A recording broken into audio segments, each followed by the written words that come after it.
We don't have any new RFCs since Prague. Sorry, I couldn't make it any smaller.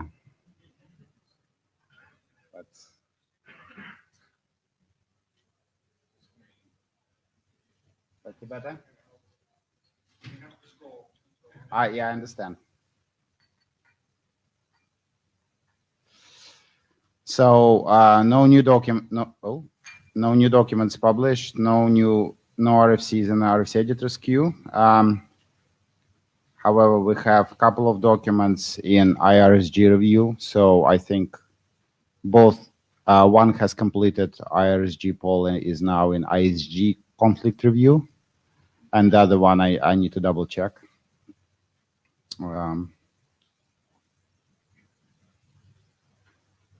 We have two documents that completed research group last call, the hash-based signature and Argon 2.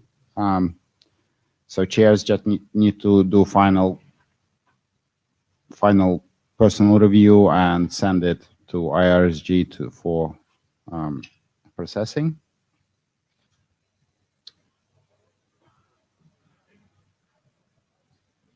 We have several active working group documents. GCM-CIV is in the research group last call. It's nearly done, so we'll be sending it to IRSG for review as well very soon. Rekeying, Stanislav will talk about this today. There was some crypto forum panel reviews of the document, but it's also getting nearly done. We have one new document since August, verifiable random functions. And we have a couple of packed documents, and there will be a presentation on Aspect 2 today.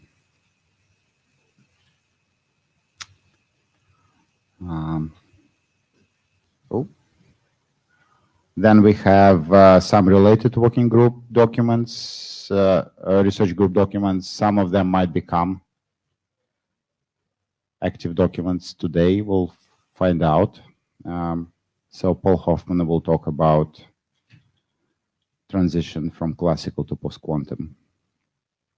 I think 69 is, yeah. I mean, if someone wants to provide it, I can. Okay.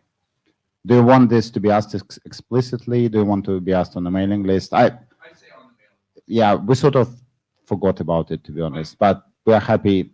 I think it's very much in line with what this group is supposed to do. So,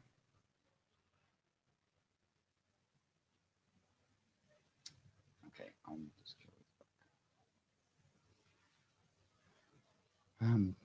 And just a reminder that we do have a crypto review panel, which have 8 members now. It started last September. We haven't done much with it since December, but since December it was used quite heavily, and people seem to be getting into reviewing documents and providing comments. CFRG chairs, and I think also security ADs found this to be quite useful group. So thank you for the reviewers.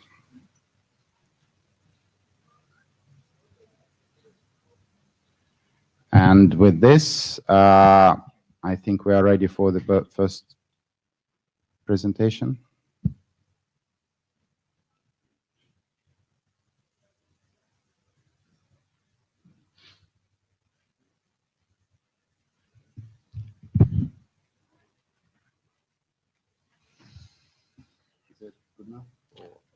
Full screen, okay? Control plus L. Do you know how to do this? Control plus L. Right. So, hello. My short talk is about the update on Rekeying draft. It's now in the version 08. And here is a list of all contributors and people who helped with the draft so far. So the motivation for the document is the following. When we use symmetric keys, we have to limit their lifetime somehow because of several reasons. First of all, it's because of basic combinatorial properties of used ciphers and cipher modes, just because of short blocks and similar reasons. The good example here is with TripleDS, where there was recent attack Suite 32 and a NIST reaction about it. Sorry for small letters here. The NIST recommendation, which is now is being discussed, is about reducing the limit on key usage for TripleDS to 2 to the 20 blocks. That's 8 megabytes. Then standard methods of cryptanalysis, linear, etc. And if we have some issues with our cipher, we have to limit our key lifetime so that it will be smaller than the material needed for the success of methods.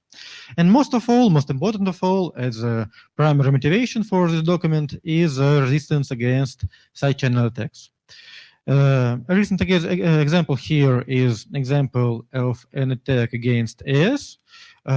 Tempest attacks against AS paper was published in July. And if to estimate the material that was used during the attack, it's much smaller than 160 megabytes. So it's a higher bound and it's very rough higher bound. So in some cases, we have to limit our key usage because of key exposure in hostile environments if we have adversaries with side channel techniques. And if we are not ready to make a renegotiation or some heavier keying techniques very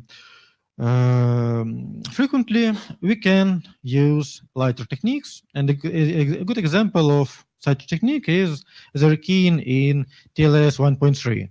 The key update procedure, which is recommended to be done every 2 to the power of 24 and 5 and have full size records for GCM, is a great example of external rekeying, and it is one of examples with which the work started.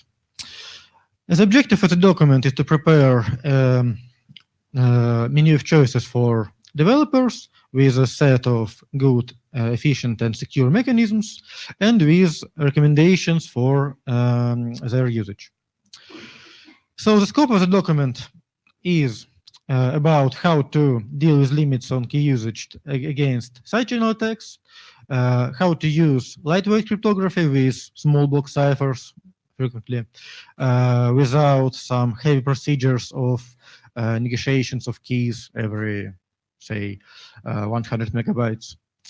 How to gain basic PFS for secrecy properties during encryption process so that the exposure of the key won't lead to exposure of all plain texts before or after this moment. And as a safety margin against possible future attacks on the used ciphers. And this document is not about the following. It's not about how to define the limits on key usage regarding side channel attacks. It's very important, but quite different and quite a large topic. It's not about how to prolong life of ciphers that are already known to be really vulnerable.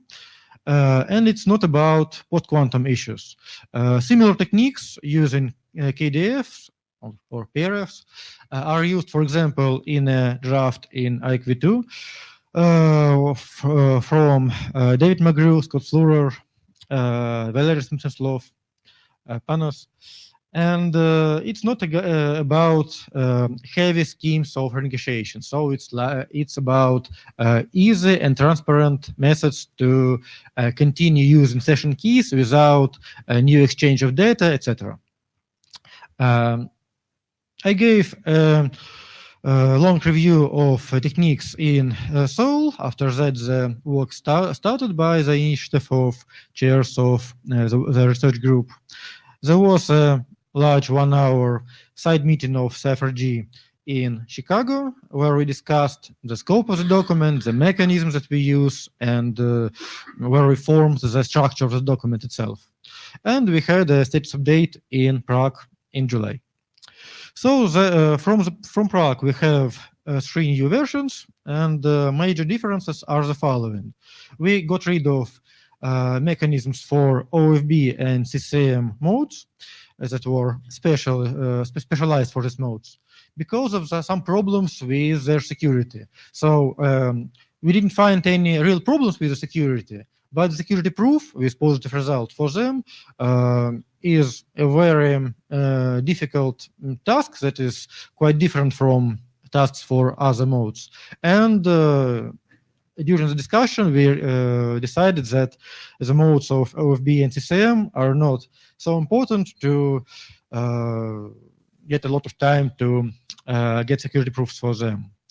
And the document is quite large even now. Now we have a menu of choices of external and internal, parallel and serial, based on cipher and based on hash functions for transformation constructions, requiring or not requiring master key.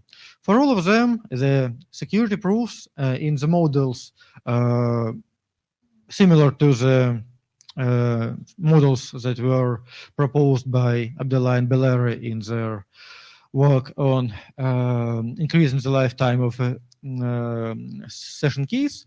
For all of them, about quadratical increase of a lifetime is gained by using these modes. We have a lot of discussions now. We've had a lot of recent discussions after the document was sent to crypto review panel for the crypto review.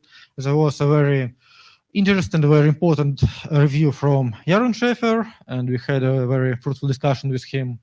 And we had a lot of discussions in list and off list about the connection of the ID with related documents. Some major considerations to be resolved now. First of all, and it's our mistakes, my mistake, that in the document now we don't have an explanation why we need serial mechanisms. In fact, the short answer for this is here, that if we talk in the terms of TLNs 1.3, for example, if we have serial mechanism, then we have an additional good security property. If we have full compromise of the state secret, so application traffic secret in the terms of TLS 1.3, we don't have a full compromise of all previous secrets. So the serial mechanisms helps to provide additional security property if we are afraid of compromise of the system. Then we have to widen a section about similar and related constructions with more links, more citations. About applicability for data at rest, it was a very good concern from Yaron Schaefer that we should talk not only about applicability for protocols, but also for data at rest. And a section about relationships with similar and related mechanisms that employ also mixed-in entropy, like in IETF2. About this question, first of all, if we talk about the Rakin itself and about the quality of keys that are produced by Rakin mechanisms, if we have a good PRF based on hash or based on cipher, we don't need additional entropy for the quality of keys. But if we have a more wide security models, if we are afraid of a full security breach of the system, a full but time limited, then adding additional entropy may be useful in case of two conditions resolved. If the long-term secrets like master keys or private keys are stored in HSM or in some protected environment, if we have to do new exchanges to add this entropy, and of course it can be done on the fly, but it can provide additional security properties. And these comments and the section related to this question will be added to the document. We won't add any specific instructions because for this case, any good PRF would work, and we'll give only general recommendations of how to use it. Maybe not too long, but this question is related, this is important, so we think we shall pay some attention to it in the document.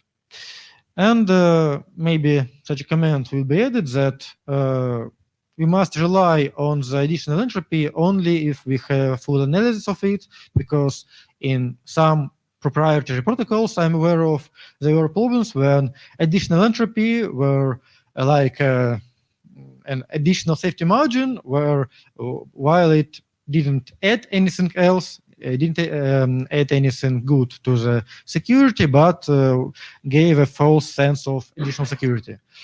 It's very good. It's okay, for example, for IETF2, it's okay with security for IETF2, but in some proprietary protocols, it can be an issue, so we'll add a comment about that.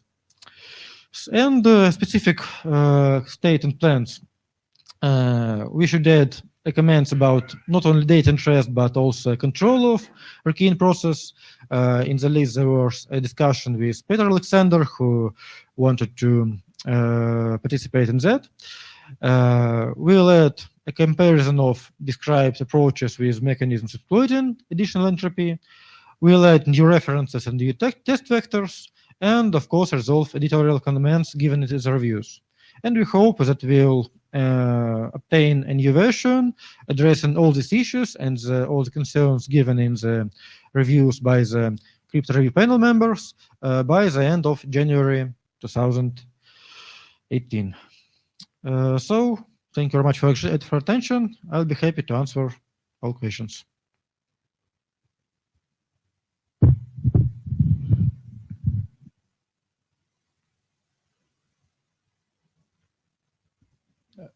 Paolo, just a short one. So I see how with TLS, you could sort of slide this in and do this because it's all like one net flow that happens. But for instance, with Ipsec, it becomes much more unclear to me. Like if one end wants to switch to a new key based on whatever PRF, and the other end hasn't switched yet, then there's a period where one end will use the older key and the other end will use the newer key. And should the document say anything about how that process of switching works? Or is it in there and didn't I read it properly? Because I just skimmed it. Thank you. It's a great question. In fact, maybe there's even two questions. First of all, if we talk about how to control the change of keys and how to deal with these moments of when the keys are updated, it's a very good question. And there was a draft of Peter Alexander in the list that was about exactly his proposal for the ESP. But I would answer it maybe a little more widely. We have a good example of usage of Rickean in Ipsec in proprietary Russian mechanisms. I think Valery Smyslov could comment on this if it's needed. If we have cipher with small block size, the mechanisms that are already in IETF2 for child assay and the Rickean of child assay can be not enough, because if we have a cipher with really small block, we have to change keys much more frequently.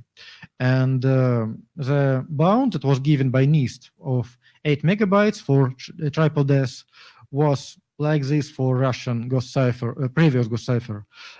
For a long time ago, it was not 8 megabytes, but 4 megabytes, but the same. And we had to rekey very frequently. We had to rekey either in 1 kilobyte if we had suits for government usage, or each 4 megabytes if it was for wide market. And so there was a transparent rekeying inside ESP that was for fixed blocks of data lengths without any negotiation with this process with responder. And we had the basic IETF2 or IETF1 techniques for changing the keys by new entropy and by all these good, great, but a little more heavy mechanisms. So the rekeying, which is core in the draft, light rekeying, I would say so, without any additional exchanges, is a method for dealing with really tight limits on the key usage, like 4 or maybe 100 megabytes, not more. But of course, we have still to change the keys using your entropy, maybe using your negotiation, when we are thinking about a process which is made once in an hour or more rarely. So it's related questions, but maybe not the same one. And I'll be very thankful if you could participate in the work of commenting these issues. So Yavni, responding to Paul, if we want to change the way ESP rekeys, then that's up to the IPsec ME working group. And I can think of several ways, like a Sentinel packet that says, now I'm changing the key, or pre-agreeing that after so many packets were automatically rolling over the key. There's plenty of ways to do this. No, this is a related question. So yes, we can either organize it each 4 megabytes, for example, or negotiate it by control of some special commands like in TLS 1.3. And it will be added as command in the document.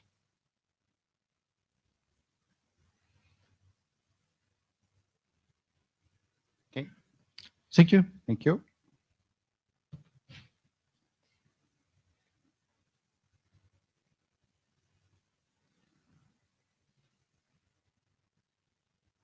Yeah. I've been told the trick. Hold on. Yeah, no, it's fine.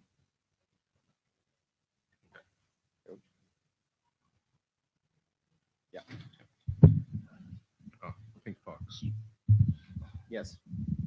Presenters should stay in pink boxes. But that's not working, so I'm gonna have to do this in the pink box. So hi, I'm Paul Hoffman. Some of you were at the last CFRG meeting, saw a presentation on this by Kenny Patterson, because I wasn't able to be there, but now it's me, saying with a few more updates, but still with sort of the same basic question. So let me go back. So this draft, I started a while ago. I've been circulating around. It's not in the CFRG yet. I would like it to be in the CFRG. If there's interest, that would be great, and that's sort of why I'm advocating today. This is explicitly not about which algorithm should we use for post-quantum crypto. This is about once we know an algorithm, and NIST is going to take a few years, blah, blah, blah. Some people already picked some people want to wait 10 years. But at the point where we have an algorithm, people are going to start to say, oh, shouldn't we use the new algorithm? It's newer. And so far, all of these algorithms have properties that are, so they have the good property of that they will last in a post-quantum world. They have the bad property that either the keys or the signatures or both are huge to ginormous. Or in the case of like the hash-based signatures that we're talking about here, you can only sign a certain number of times and then it's no good. So, which is not to cut down any of those, but we want to wait to translate to start using them sort of as long as we can, but no longer. So for things like key exchange, where you want to keep a secret for 40 years, it might be too late to start. Or you might say, well, I said 40, but I really mean 10, and then you might have more time. So what this draft is trying to do is helping people who like to make predictions make the prediction about when they have to care about post-quantum crypto.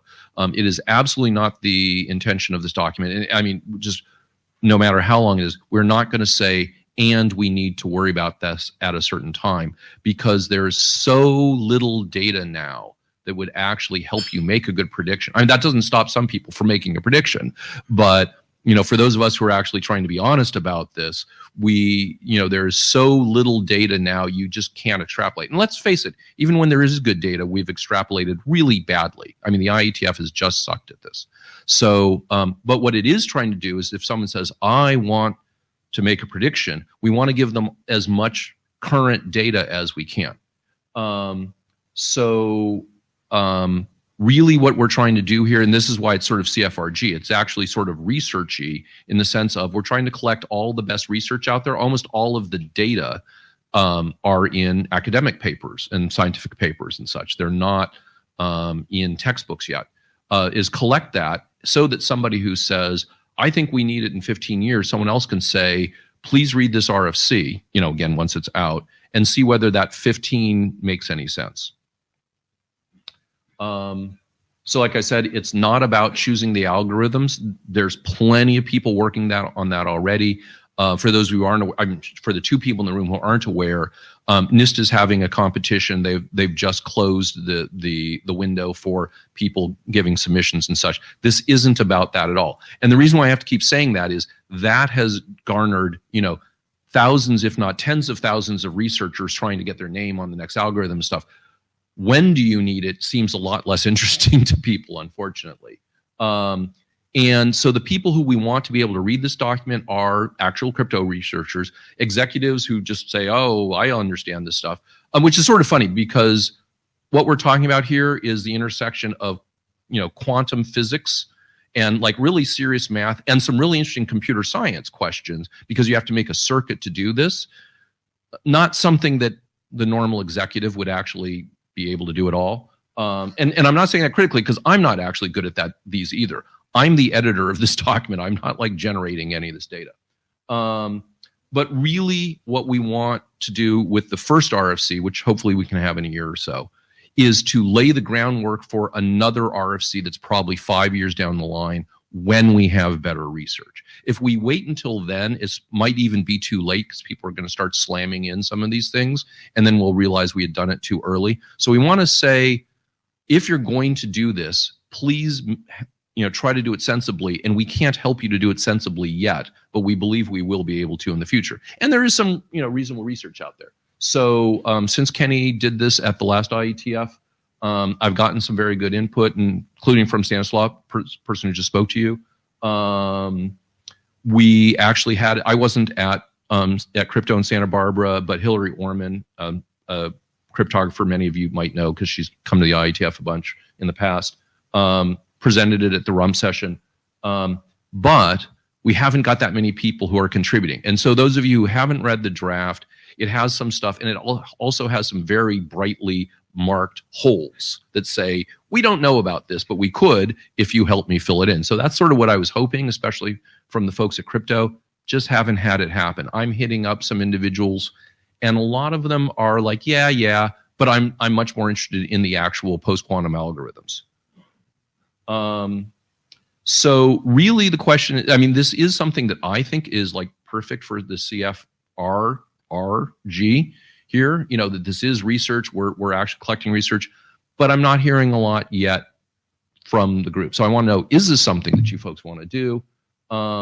And especially, do you know somebody who actually knows this? And many people, everybody in the post-quantum crypto world knows what has heard of Shor's algorithm. The number of people who can describe it is way smaller than that.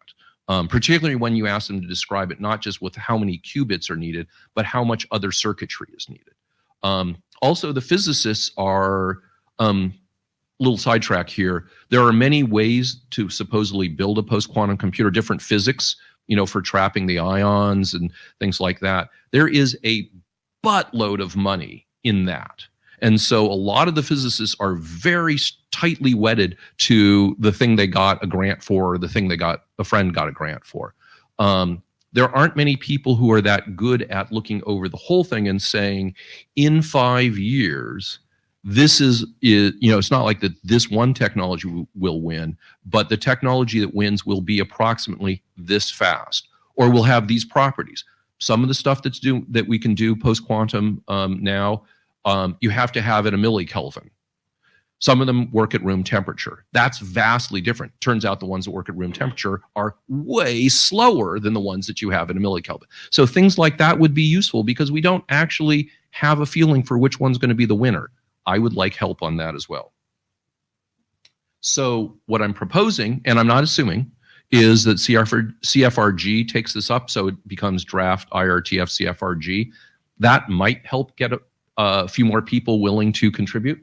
Some of you folks can help fill in the holes, or you have friends who can help fill in the holes, and get it discussed again for probably like a year, and then close it. And again, in a year, it's not going to say we need to worry about post-quantum in year X, because we really, really don't know. I mean, that's one thing that I've heard consistently from the researchers who are really working on this. There's one researcher, the only one I've actually seen who actually has any numbers, who has actually says there's a 20% chance in such and such year, and further on than that. But quite frankly, most other people are quoting each other. And even NIST fell into the hole of quoting a researcher, and it's sort of interesting because they're, and I say this in the draft, but their reference is actually to a YouTube video. And in the YouTube video, in the section about this, the researcher starts off with, "Don't quote me about this, but," and that's the state, and that's not saying, oh, NIST should have done better. That's the state of where we're at. So in a year, when we're done with this, when I'm done with this, or when the research group is done with this, we're not going to be a heck of a lot better.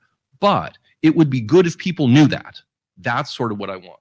So, and then my picture is like 5 years from now, maybe we can revisit. It'd be great if we could revisit shorter than that because something has happened. But the quantum folks I talk to are saying it's going to have to be some magic that happens the next 10 years, or we're really not going to know. So anyways, I think that's it. So I don't know how, do you want to, well, tell you what, I'll let you do. Are there any questions on what I've said other than, like, do we want it in the working group? Right. Just to sort of to give me some indication of how many people have read the draft. Oh, cool. And some have some of those hands had contributed. So okay, thank you. I'm actually impressed. Okay, so I will ask a question about working group, research group adoption. So 2 questions: whether you would like the working group to spend the resources on working on this, yes or no. First, okay, let's hum. Sure. Hum if you would like to research CFRG to work on this in the research group. Hum if you say if yes. Okay. Hum if no. Cool. Thank okay. you. Yep. Just to sanity check, hum if you don't have enough information, or if you're not sure. Okay. Yeah. Okay. Yep. Excuse me, Xinxin from Huawei, and I have a question about this. Can you be closer or louder? Can you speak up? So in the draft, I see that if we want to break 2048 RSC cryptography, and how many qubits do we need to build a quantum computer? Okay. Oh, is that your question? Is how many? Yeah. So there are actually multiple answers to that question, multiple different answers to that question. One is a certain size. So when you're building a quantum computer, you need qubits, but you also need circuitry around it. So as a little bit of background, some of you have heard we have quantum computers now. Those are generic quantum computers where you can't make an interesting circuit. You can do a little bit, but not a lot. So you can build a pure quantum computer that will break RSA 24-to-8-bit with, I think, 3,000 bits and a certain amount of circuitry.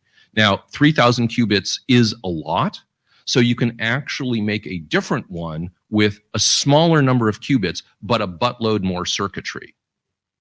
Okay. Now, as it turns out, the circuitry is what slows things down, not the qubits, so that's what.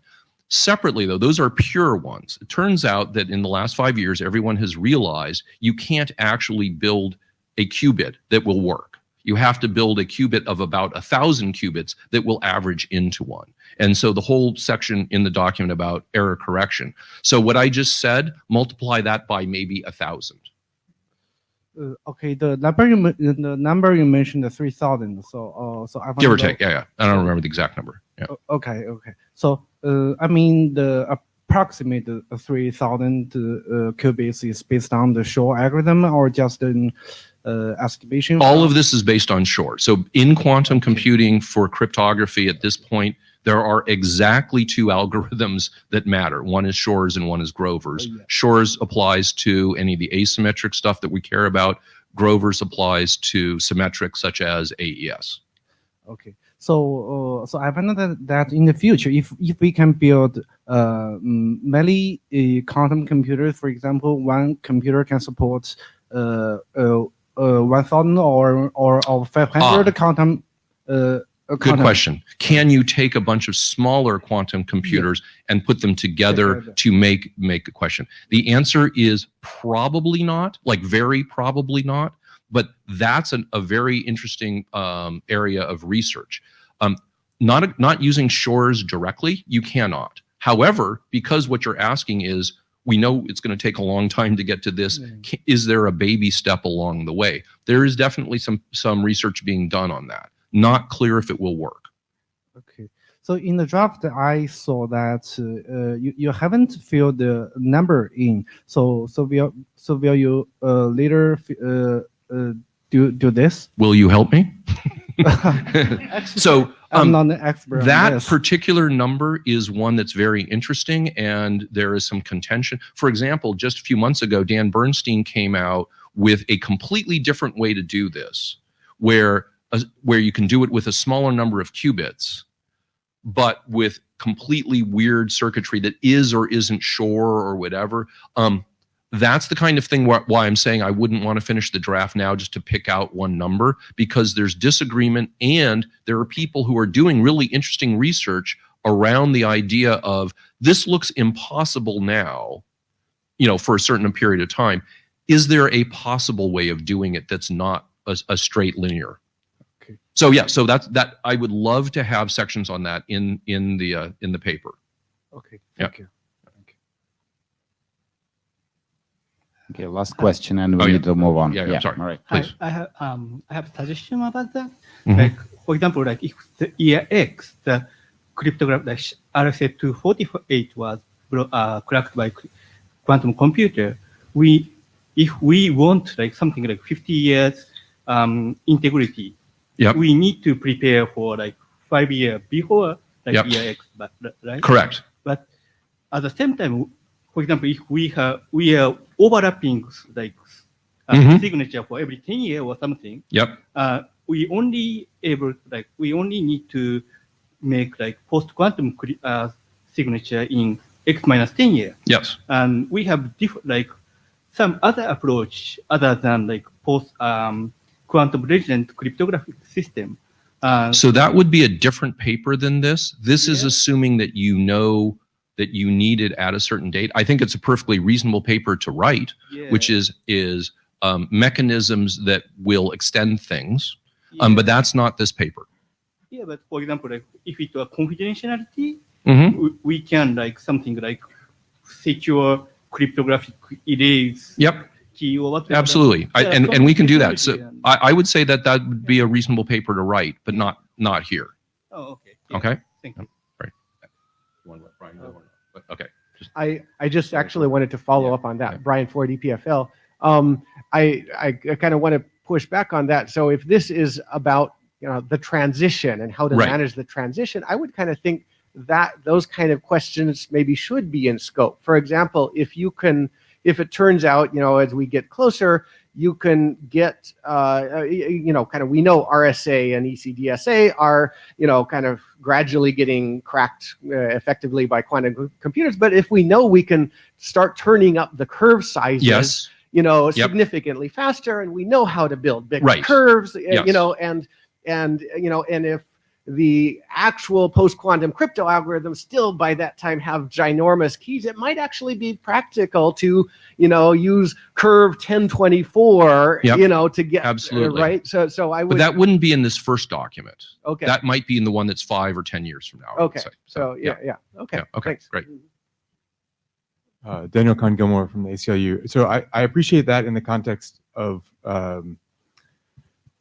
authentication questions. Mhm. I'm not sure that it follows for confidentiality. Right. Like if we say we know how to ramp up as the advances happen, doesn't protect anything that you've tried to protect in the past. RSA encryption, for example, is not going to be cracked all at once. And, quantum computers aren't going But so I want to agree with Dan. And again, I want to, Lexi wants us off, but I want to agree with Dan that different people's time windows are going to be very different for different reasons. And I don't want to try to help anyone in this document pick a time window. Certainly not between Dan and I. Dan and I have a long history of completely disagreeing on threat models. But he is correct in saying, if you know your threat model, your year of a threat model, we should be able to help you figure out when you either need to in the future or when you should have in the past, depending. So please do review it. So do you want me to turn this into a So draft yeah, later? let's I can do that. just double check on the main list. Yeah. I mean, Okay. that was quite supportive anyway. Yeah. So, Okay. So then I will turn this into a draft IRTF. But again, if you have any friends who like it, who are either working on this or just people who are doing it like as a hobby, which some of them are, please give them this.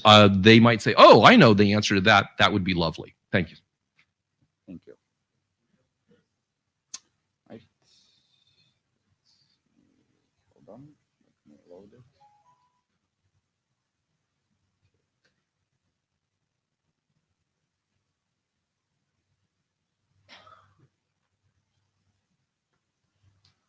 All right. Hi, everyone. I'm Ben Kaduk, and I'm here to talk about SPIG 2. I guess it's been a while since we really talked too much about PAICs. And this document has been a research group document actually for a while. It's been expired for like a year, I think. So the previous version that was expired for that long time was the 03, and it got some comments, but then nothing happened. So just recently I picked it up again and resurrected it. And I have more changes that I need to make, but I haven't made yet. And in terms of why I care, well, I care because I want to use it in Kerberos, and sort of I see it as a further evolution of Kerberos. Original Kerberos, you would just ask the KDC for a ticket and get one back, and that's like anyone can get a ciphertext to attack, and the ciphertext is encrypted in a key derived from your password. Users pick bad passwords, so this is like really bad. Anyone can get a ciphertext and brute force it. So the incrementally better thing is to say, well, the KDC won't give you a ticket unless you prove that you know the key, but anyone on the internet can passively observe that, and again, they have their ciphertext. So what I want to do is to make it so you can't actually get a ciphertext and try and brute force the password, the password-based key, by introducing the actual key exchange into the process. And there will be some other benefits as well. And so, there's lots of PAICs out there. What makes SPIG 2 good for us? And this is sort of cribbed from the actual document that's in the Kitten working group. So it's a smaller number of group operations, and it's only one message from each side to actually do the key exchange. So we don't have to go back and forth with the Kerberos pre-authentication. We can get our output relatively quickly. So I've got the Kitten draft up there. I would really love to get more review on that, maybe even from the crypto review group. And then after I submitted the new version of the CFRG document, I got some email from people that were interested, and I guess they have this thing that they want to do file transfer between devices, call up somebody, tell them a password over the phone, do the PAIC, get your key, and have secure file transfer. So that's pretty cool. There's other interest in it. And then in terms of the actual outstanding issues or things that we know about so far, Greg Hudson had a pretty detailed review, pointed out a few things. Some of them are more editorial than others. The W0, W1, is it SPIG 1 or SPIG 2? I guess maybe I'm not quite qualified to answer that myself, so I'm looking to the room to answer some of these questions. The second bullet point is pretty editorial, so we just need to be consistent about that. And then there was this question about, do we check that we have a point that's in the right right space? One of the pseudocode is doing, I think, the multiply by cofactor, and the text is talking about prime order quotient, or maybe the other way around. So we should be consistent and make sure that whichever one we're doing is actually reasonable. So ideally we get help out from additional reviewers to make sure things are in good shape. There was another review from Alex, which was sort of complaining about this PRF plus like scheme that it turns out is only actually used when we're generating the M and N values, which are like the fixed constants for the curve. So in some sense, it doesn't really matter. We just need something that's nothing up my sleeve. There were some other review comments on versions of the draft even before the 03. So some of these have been already addressed. Some of these have been overtaken by events. This Dan Harkin's point about being clear what we're actually doing is still valid. I think the text can be more clear. Again, make the text more clear about, are we using a binary OID in the input to the hash or the ASCII representation of it? Again, similar just clarity about what exactly we're doing when we generate the M and N values. And then this last one is kind of interesting because at the time the comment was made, we had this CFRG curves document that was doing pretty well. And none of those curves were in the SPAKE document or SPAKE2 document. And still, neither of those curves are in the SPAKE2 document because I just took and forklifted the old text. But in the kitten document that I put up the title of, we do have M and N values for ED25519. And so to me, it sort of makes sense that we can adopt those values into the CFRG document and have all of the points in one place for the curves that we're interested in. And so I'll probably do that in the next revision, assuming no one jumps up to the microphone and complains. I actually don't know if I should also do ED448 at the same time or not. And one of the other things that I found when I was going through the mail archives from like 2 years ago was Stanislav's mail, which was sort of wondering about general PAKE topics. And, is there general interest in PAKEs and sort of abstract requirements and other things that we could talk about that are not specific to a single PAKE. I, again, don't really have a personal opinion about that, but I figured since I'm bringing PAKEs back to the attention of the group, I should mention that there was this comment, and if we're starting to think about PAKEs again, we might want to start thinking about this too. And so, as I said, my main goal here is to get this working for Kerberos. So, I want to move ahead with this document, but I want to make sure we do it right. So, please review the document, make sure it's still good, and hopefully we can get it published soon.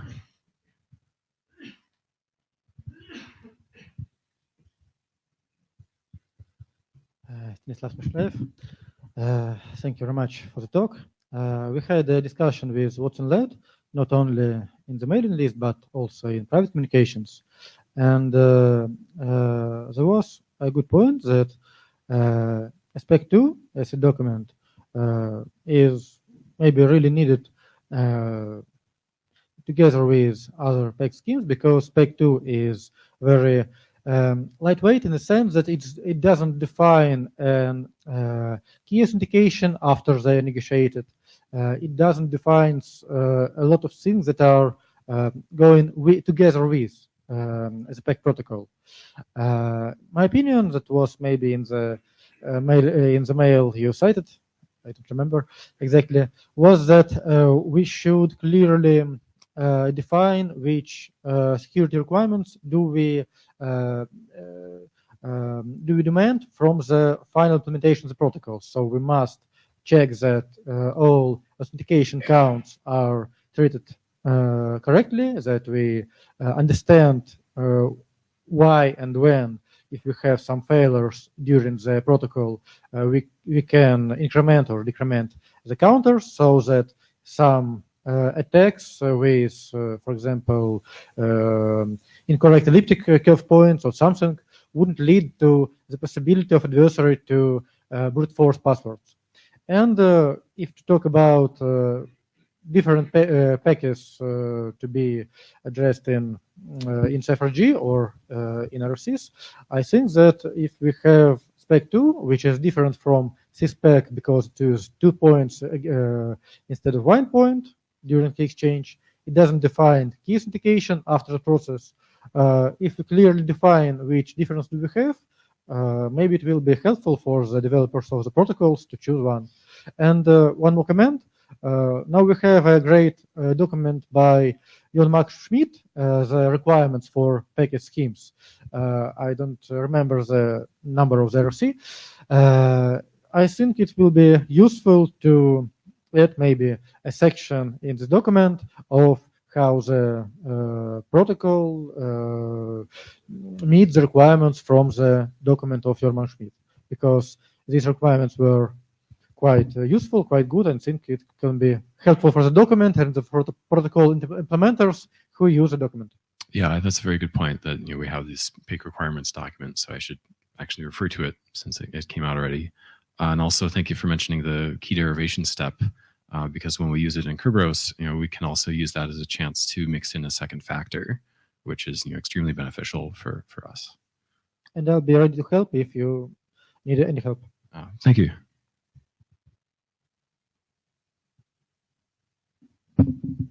Hi. So I'm Gui Ling from Huawei. So I have some questions, but actually, unfortunately, I have not yet read your document. Not read the draft. So my question is that about the security of SEPAKE2, right? SPAKE2, yeah. Yeah, SEPAKE2. So in this one, so about the security comparison, do it have some advantages compared to others, like a forward security or server compromise security, etc.?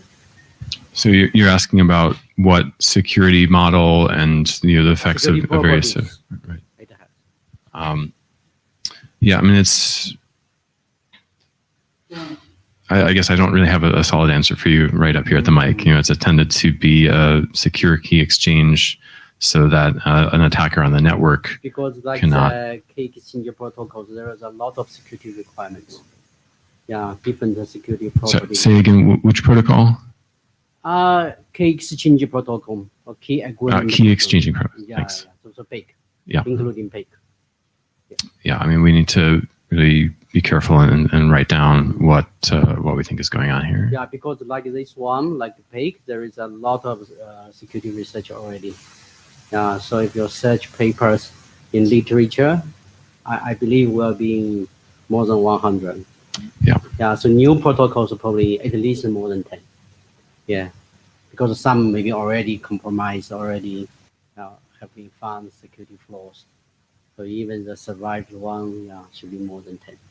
So in that case, some kind of comparison maybe necessary. Like to show why we select this one, why it is good, something like this. With the consideration of security. Of comparison of different options. Yeah, I think there was some work in that space done already. I just didn't really refer to it in the slide in the talk. That's fine. That's fine. So I just curious about this one. So maybe after the meeting we can talk more. Yeah. Okay. Thank you. Right.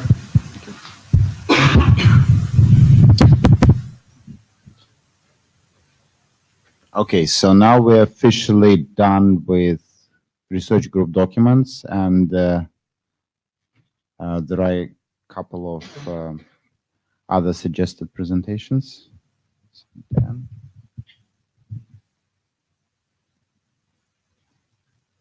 So this is the clicker, right? Yeah.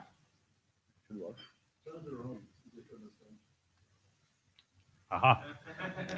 Unfortunately, Thank you. It's not projected on the screen. I don't know whether it's something with my okay. laptop. I couldn't. Yeah. All right. Yeah, it takes them. Okay. So thank you. I'm Dan Harkins. So as many of you may know, there's a lot of authenticated key exchange protocols that use raw public keys to authenticate the peers. And to do proper authentication, you've got to trust the public key. And a lot of these protocols don't even mention how you can trust one of these exchanged keys. But usually when they do, they say something like, well, it's in a manner outside the scope of the protocol. So that gives rise to ad hoc ways of doing this that are probably not secure, and they probably do not take into account all of the things that they should. For instance, RFC 7250, which is how to use raw public keys with TLS, mentions that one of the caveats is that you have to be able to bind an identity to the key. In addition, even if you do figure out how to bind an identity to a key, if you don't do proof of possession when you exchange the keys, you can be susceptible to an unknown key share attack. So I think that we need a way to have a standard programmatic way to exchange these raw public keys that will give you integrity in the received key, bind the identity, an authenticated identity into the key, like 7250 says, and do proof of possession. And also it should be robust and easy to use and hard to misuse. By which I mean that there shouldn't be a whole lot of configuration options. People who are not sophisticated should be able to use this easily, and if they use it incorrectly, it should just fail easily. So the idea then is to use a PEG to authenticate the users, and from that authenticated connection that the PEG establishes, you can pass the public keys and do a proof of possession. So that's basically my proposal, PKEX, the public key exchange. So you can basically just parlay some natural credential like a password or a passcode that's easy for users to grok, and they can parlay that into a relatively long-term identity key, which is a public key. And then they can use that later on with TLS or IETF or MQV or ad hoc or whatever your favorite authenticated key management protocol is. So the goals then, of course, it's got to be resistant to attack, active attack, passive attack, and offline dictionary attack. Because these keys are most likely going to be identity keys, we don't want the protocol to fail if the same key is used with a multitude of peers, right? Want to have a minimal number of primitives used because this may be useful for some kind of IoT applications. And basically on the completion of PKEX, we want these properties that I had mentioned previously. We want, integrity of the received key. We want proof of possession that the peer has the private key, and we want to bind an authenticated identity to this key. So the way it works is there's two phases. The first phase is just SPAKE 2, which we just heard about, and the second phase is after SPAKE 2 has happened through that, again, secure channel, you pass the public key and you do a proof of possession. Because it's SPAKE 2, there's role-specific elements. There's a initiator-specific element and a responder-specific element. To cut down on the configuration required, all of the parameters depend upon the size of the prime used. So depending upon how big your prime is, it'll tell you which hash algorithm to use, how big a key size you should use for AES-SIV, etc. So this is the first phase, and again, this is just SPAKE 2, and we just heard about SPAKE 2, so I'm not going to spend a whole lot of time on this slide, but just keep in mind that it starts out with Alice and Bob have a password, and if they have the same password, then they'll have this shared secret Z at the bottom here.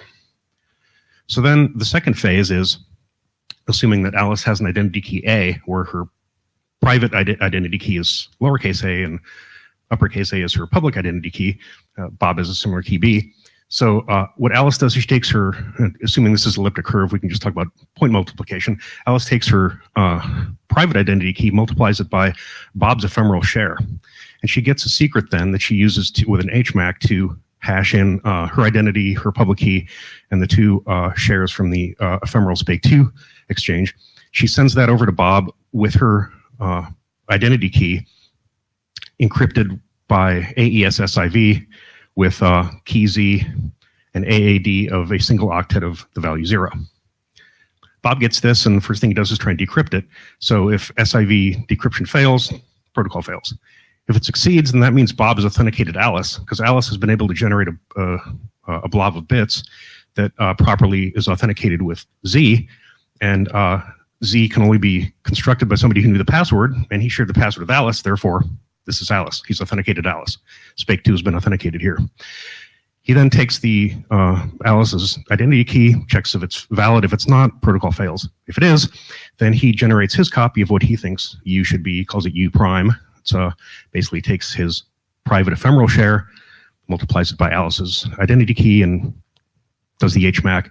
If the two values are different, fail. If they're not, he generates his own digest with his, again, private identity key and Alice's ephemeral share. He generates this digest, sends it off with his public key. Alice gets it. She does the exact same operations on her side, and assuming that they didn't fail, then they successfully completed. And then based upon the goals of PCAX, if they successfully complete, then Alice has the exact key that Bob sent. She knows that because it was authenticated with AES-SIV. She has an assurance that this really is Bob's key because it was sent over this channel. It was authenticated by Bob, or authenticated to Bob, based upon SPAKE 2.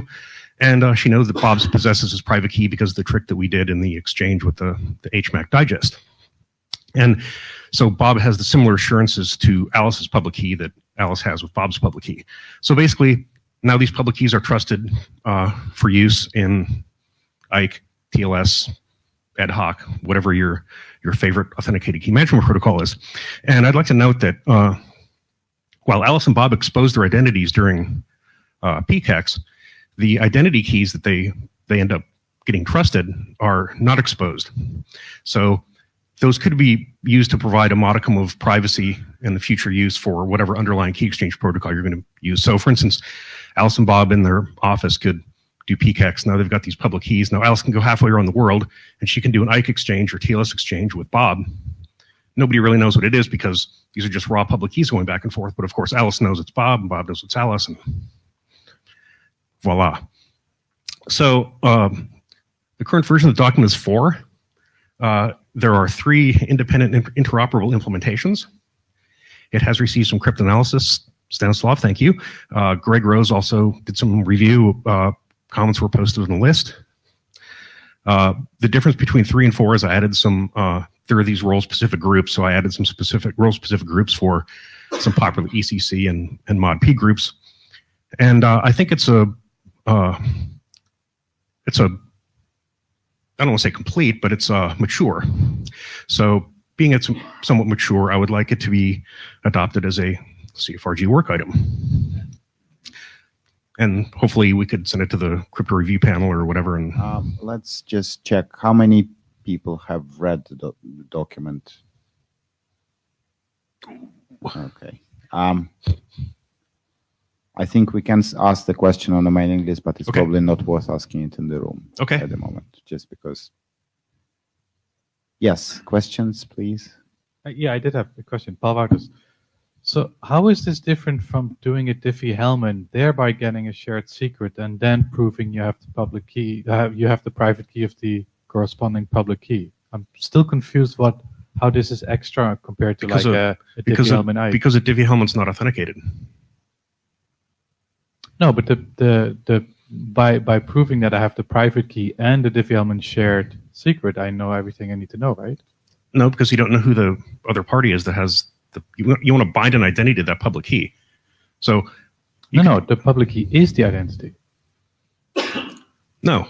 So as 7250 states, when you're doing, if you want to use raw keys with TLS, the challenge that they stated there was that you want to know who is bound to that, what identity is bound to that public key. Yes, you're using that public key as the proxy for the identity, but who is behind that public key? If you just do a Diffie-Hellman, there's no authentication. Yeah, you know that somebody out there, whoever he is, has a private key associated with the public key that you just got, but you don't know who that person is. So maybe you have a different concept of what raw public keys are. But raw public keys are basically meaning that there's no container with additional information about who this public key belongs to. You know who this public key belongs to. Correct. That's right. So that's I'm establishing that information outside of there is no binding to the pub. It's not certified. There's no container that this public key transports in, but So I have this hard-coded list that says this public key is Paul and this public key is Bob. Okay. And now and and I do a Diffie-Hellman, and I do an IK exchange or a TLS, and I'm fine. Okay. So I'm really confused that you now want me to maybe do another key exchange kind of thing. No. Yes, you're going from absolutely nothing to the list. This gives you the list. Once you get the list, then you do IK and TLS and ad hoc. So Paul Hoffman, I had a really hard time in the document figuring out what you called identities. I understand that you're binding them in. That really they sort of floated around a bit. So I would say if you're having a hard time getting people to understand this, that was the part that I got caught up. And by the way, I'm still caught up, and I'm not saying I understand it now. Since that is sort of the extra sauce that you've got here, I think you need to be a lot clearer about it. Okay. Yeah. Good comment. Stanislav, thank you again for your document. I think it's in a very good condition, and maybe just a minor revision is needed to be ready. One question. As I understand, your PKX is going to be used in some IoT protocols, and one question that maybe is related to all packets. What do you think about usage of packets in messengers? So if we want to establish secure connection between two users, maybe a packet is a good way to exchange this, to authenticate each other and to start the connection.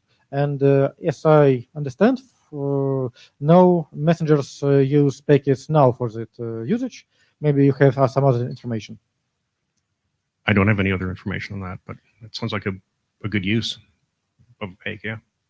Okay, thank you. Mm-hmm.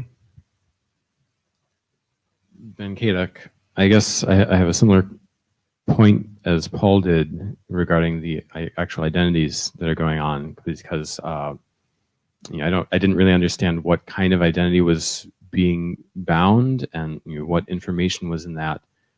So it sort of seems like Alice and Bob are authenticating each other based on the password that they assume only each other know, but then they just have to take on faith that the person who knows the password is asserting some identity information, and they have like their personal trust in the other person is what's making the binding of the identity. Yes, that is. I think I might be overloading the term identity because there's an identity that is there more identity than just the person who knows the password? Yes, because there's the identity of the person who you're sharing the password with, but then once you do PKEX, now there's an identity that is behind. I guess that identity gets transferred into the public key that you're not going to be using, and I don't think that might not be explained very well. Yeah, I mean, it was not clear if Bob was like also asserting that my name is Bob and I have some subject name or whatever. If I would imagine that this is kind of high level and it doesn't define a transport or anything like that. But I would imagine that if somebody is going to implement this in some protocol, that stuff would be instantiated somehow. An identity would be something. Okay, so that would be like A22 name or something. Of how you consume this, as you would specify the structure of that extra identity and what elements could be included. Okay, yeah. That actually it's sort of like a PEG. I mean, if you're doing SPAKE 2, you're sharing your password with who? Your Kerberos identity, right? I mean, who I don't know. Bob Moskowitz, HG Consulting. Dan, I thank you for confirming that we simply do not know how to do any negotiation without some side channel. Your side channel is, here's the password. And then we go from there. We simply don't know how to do this, which is okay. We admit that there is always some starting point, some side channel off the way exchange that gets it going. However, moving on from that little maybe facetious comment. Well, let me comment on that. You can't create security out of whole cloth, right? There's no way that two things can start talking and understand and trust each other without something else asserting either through a side channel or a third party. We simply don't know how to do this, and we accept that. Okay. And in your case, we got this password exchange, and then from there we can boot up to something better than passwords. It's almost a facetious comment. really point I want to bring here in terms of discussion identity. This is something which has been going on elsewhere in identity oriented networking in a couple of areas, and particularly in some of the mobility areas. And this may factor very well in with some of the privacy concerns, which I have written a draft, began writing a draft on, and beginning to write a draft on how to address the privacy concerns. And this may be a very one of the very important tools by which we can admit to a exposure of a base identity in initial setup, but from hence on, a truly private, unrecognizable identity that Eve cannot relate to anything else that she has observed or Mel has picked up on the network. Modular traffic analysis or something like that. But yeah, that's what went away again. Don't bring it back. But Alice and Bob and Take-Two do send their identities so that when Bob gets this message, he knows which password to use, right? But as I noted in the privacy note, the public keys that end up getting exchanged are still secret. In fact, Alice and Bob could disclose the password they used when they're done, and there's no loss of security. Mm-hmm. Right. And the attacker who now knows the password will still not know what the identity keys are, and they could use them later. A hash of their identity could be the hash of the public key. But traffic analysis will probably and you're talking to a guy who's been a hash of public keys for 20 years. Okay. Yes. Hi, Minpeng Qi, and I want to ask a question that when we use this raw public key at first, we have some the assumption that the public key is bounding with some identities, and now you want to have. I'm sorry, bound with some what?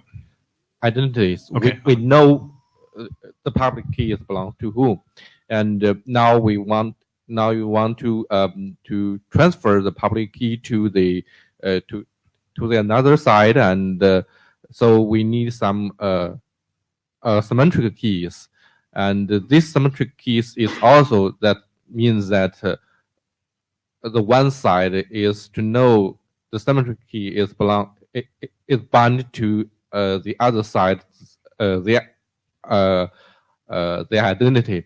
So I think that is the endless loop, because that we still need to face the problem that how to transfer the symmetric key to the other side, and we still need to face these problems. Well, that's what this is supposedly trying to address, is that you're able to take some short password, passcode, something, and you can parlay that into a trusted public key. Then that trusted public key is used with IKE or TLS or something to authenticate a symmetric key that you then use to encrypt all your traffic. So I don't think it's an endless loop. I think I've closed the loop, actually. Yeah, but I still think that if at first we still have some set channels to send the key to each other, and so if we have this set channel, why do we transfer the raw public key directly? So, good question, because just passing a raw public key does not prove possession of the private key, and it doesn't really bind an identity to that key. That's one of the ad hoc techniques that I was explaining, are probably they're not done cognizant of the security caveats in exchanging a public key. Somebody could, you think you're exchanging public key with me, but actually Rich stood up and sent his key in my stead, and now you don't actually share a key with me. We're using a side channel, but how do you secure the side channel? Rich just hacked into the side channel, and now, so I think it's a little bit harder problem than just, here's my public key, here's your public key. Okay, great. Let's run with it.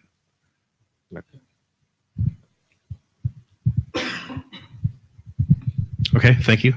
Thank you very much. And next, Brian.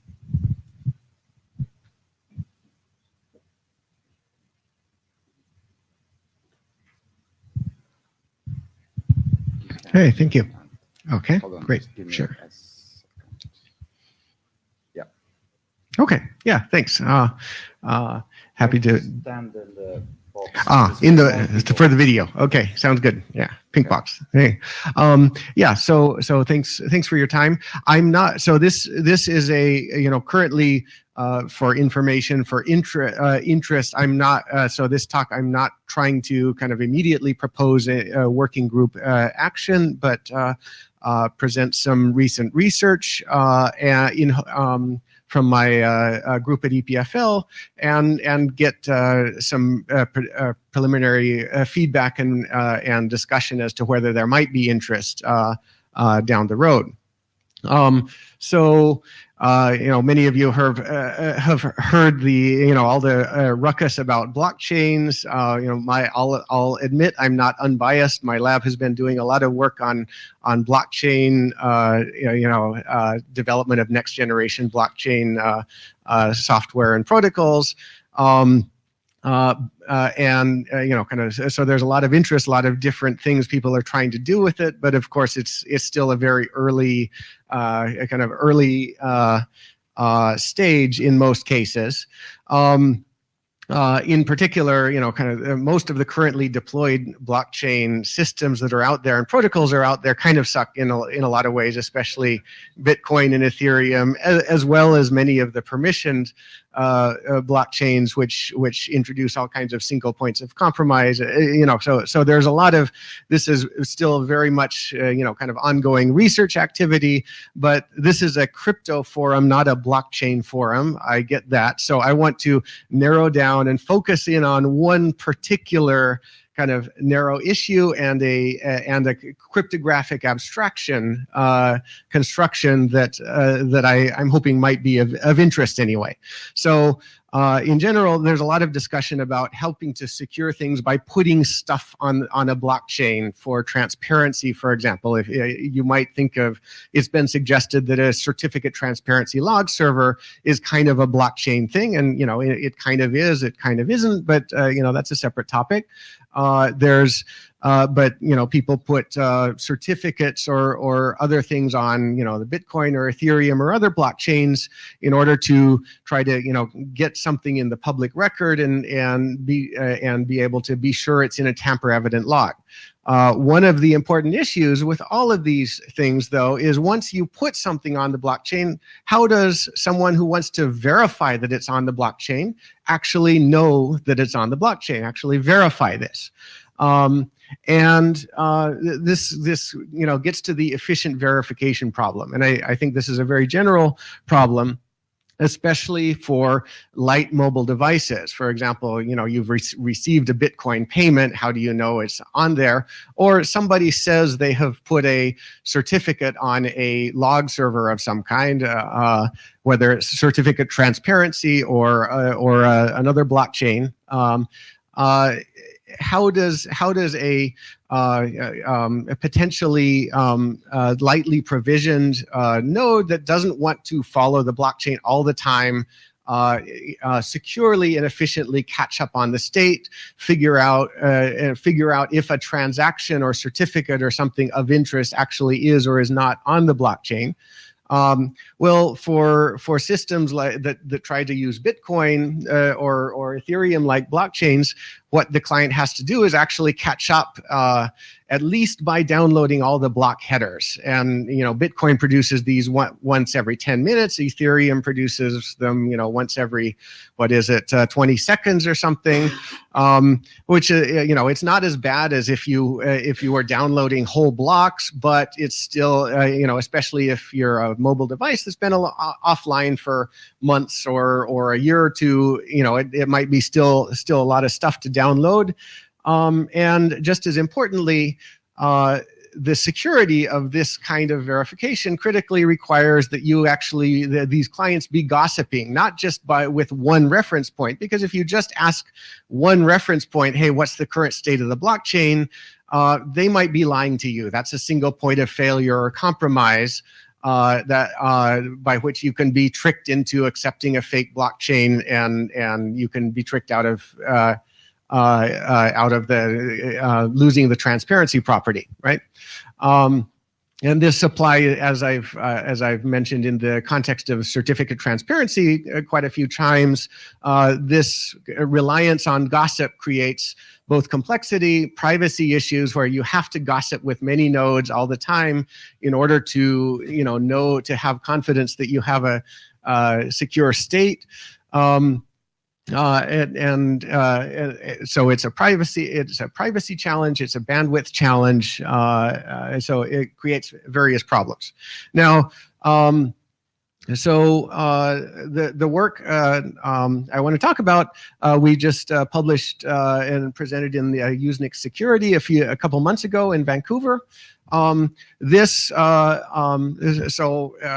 talk, I'm taking kind of a bottom-up approach, just focusing on the cryptographic thing. The actual paper is about the secure software supply chain problems, software and update transparency. I won't be talking about that much here for lack of time, but I'll be giving a talk in HRPC this Friday that'll focus more on that high level, on kind of the software updates and transparency as a policy goal and stuff like that. So I wanted to focus more on the low level mechanisms now.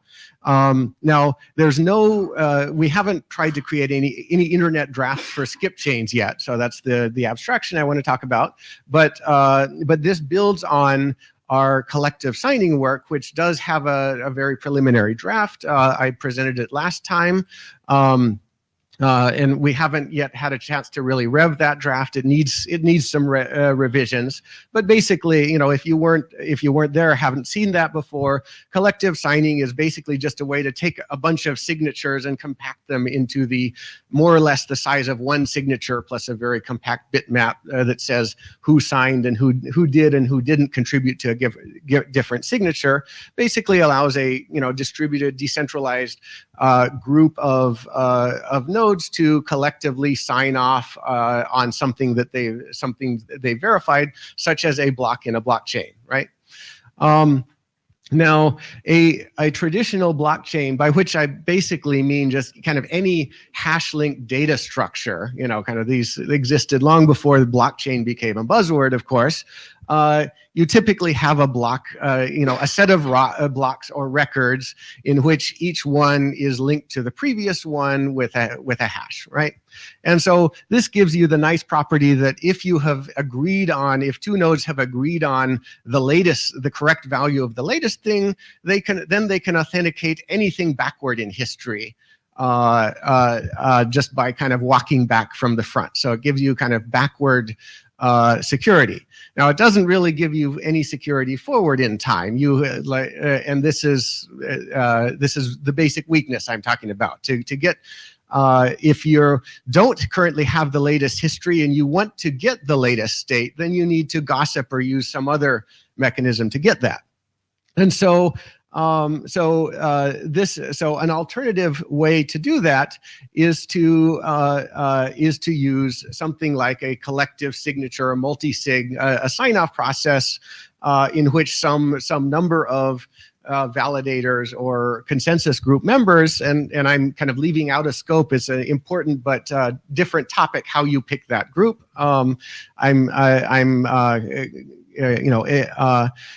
Leaving that as a separate question for now. But the basic idea here is if you have such a group picked somehow, then the group members can, periodically when they create a new block, they can create forward links. So when the next block appears in the sequence, the group creates a forward link, kind of a link forward in time, which obviously can't be a hash because we'd need time travel and we'd need to break the cryptographic properties of a hash, but we can use signatures. So, when we create the next group, the next block, we go back and use the previous group's set of public keys, a set of private keys to collectively sign a forward link.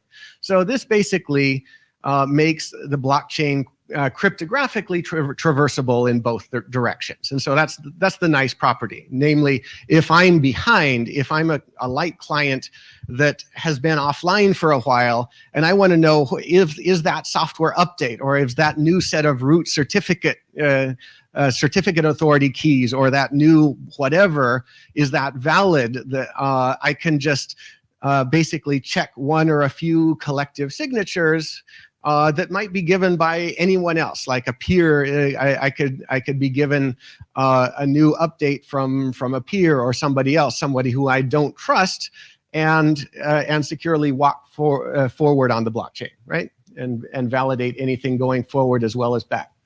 To dig down a little deeper, one of the key challenges, of course, is that the set in any realistic incarnation of this, the set of signers is going to change, and of course, the way it changes is going to be depend on the kind of operational policy and deployment, how the group is picked, how the group evolves, but it's going to have to change either slowly or quickly.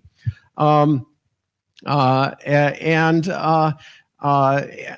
the skip chain structure, we handle that by assuming that, kind of at any block or between any two blocks, there might or might not be a change to the signing roster, a change to the set of public key holders who sign off on blocks. And when there is, we just design the collectively signed forward links, so that whenever a forward link crosses such one or more of these roster chains, we can basically encode a delta to the public keys. The forward link says not only, okay, this is the next block, but this is also the delta, the public keys you have to add or remove to the change roster in order to validate future collective signatures. So in this case, a roster change happened after block 2. So so once block 3 appears, and we know the new roster and the new block 3, we go back to block 2 and create an addendum, basically collectively signed using roster 1. With the forward link and the delta needed for somebody who's following the chain forward to get from roster 1 to roster 2, and then from there on, so the point is you can kind of securely walk forward one block at a time, right? Okay, so that's the basic idea. So in principle, this gives us traversability arbitrarily far forward or back in history, with important caveats. One important caveat being efficiency. Kind of if you're producing new blocks very quickly, it might be it might take a lot of walking forward or back to get to where you want, or it might take a big proof. You might have to hold a lot of blocks and forward links in order to prove something is on the blockchain, and that's what the skip part of skip change is about. Basically, obviously inspired by the well-known skip list algorithm, and basically, with that inspiration, we basically add longer forward links and longer backward links. So the long forward links is nothing really new. Our long backlinks is nothing really new, but the long forward links is kind of what's more interesting here, because it provides the property that for any transaction of interest, if I have a device and I want to prove to anyone that this software update, this certificate, or this root CA store update or whatever is valid, and persuade another device of that. I only have to keep a logarithmic size set of collectively signed forward links, because the long forward links kind of compress and encapsulate the updates. Even if there might be multiple roster updates along the way, the long forward link kind of compresses them all into one hop. So I need to keep only a logarithmic size small blob of information in order to convince anybody else anywhere, regardless of how recent or how old their state is, that this is a valid new update, right? And so now It also, so, you know, I can convince anybody, however old, but it also has the, I think, desirable complementary property that if I'm trying to show this to somebody who's relatively up to date, who's not that out of date, they don't have to go back to the Genesis block and believe all the signatures from the beginning of time. They can just use the more recent signatures, and this guarantees that I don't have to rely on really old signatures if I'm not that out of date, which is an important security property as well. Okay, so in summary, the reason we came up with this, and I think what's interesting about this is this structure, just as a cryptographic structure, is it allows anybody who wants to follow, you know, what's on this blockchain, gives them an efficient way to following either forward or backward in time, keeping each other up to date in a peer-to-peer fashion, if that's useful. And even if the set of signers and the set of signing keys might be rotating either quickly or slowly. How am I doing on time? You're out of time. Okay, sorry. So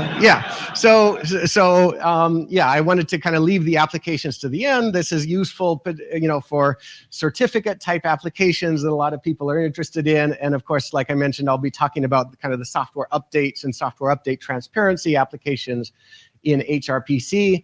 This is all implemented in prototype, you know, experimental software.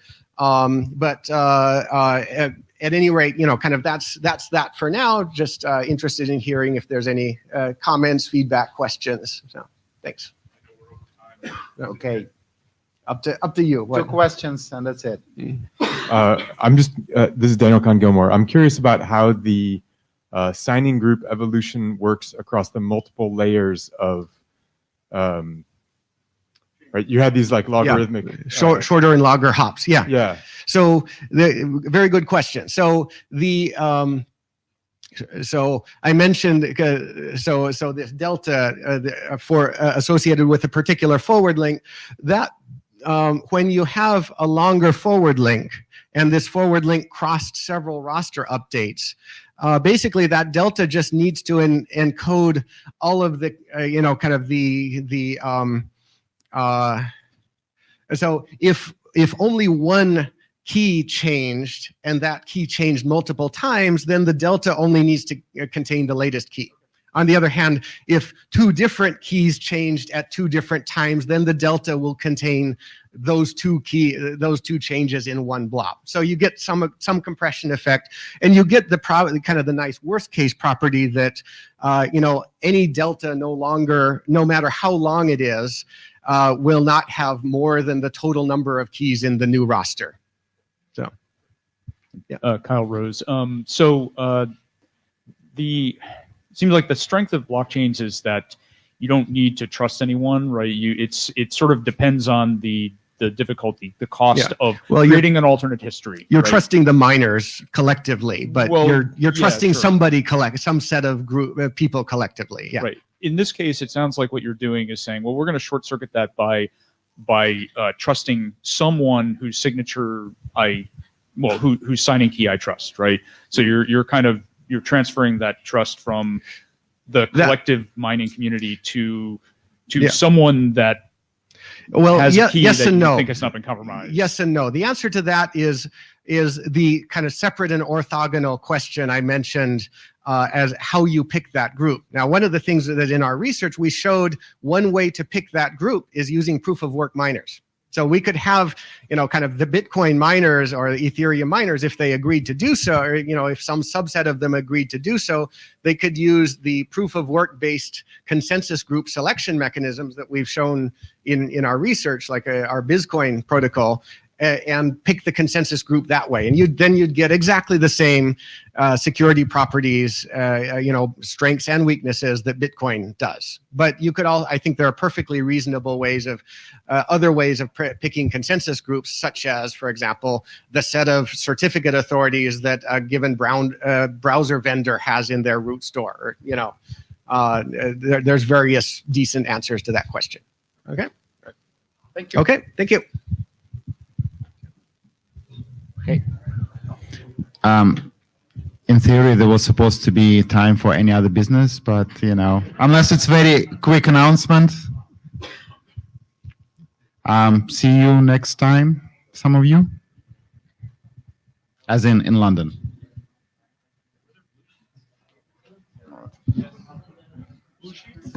Yes, please.